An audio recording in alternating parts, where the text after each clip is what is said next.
ఉన్నారు. I heard about one great William Branham, a man of God. గొప్ప దైవజనుడైనటువంటి William Branham గురించి నేను విన్నాను. A man who attended his meetings in Bombay told me this.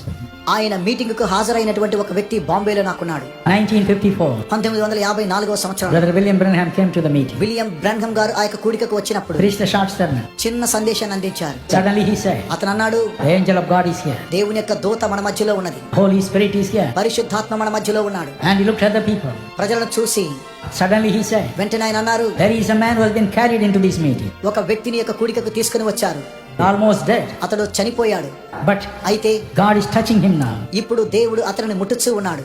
They looked around. అంతా చూశారు. There was nobody. అక్కడ ఎవరు కూడా లేరు. But slowly, మెల్లగా his interpreter pushed him to the front. తనకు తర్జుమా చేసే అతను ముందుకు నెట్టాడు.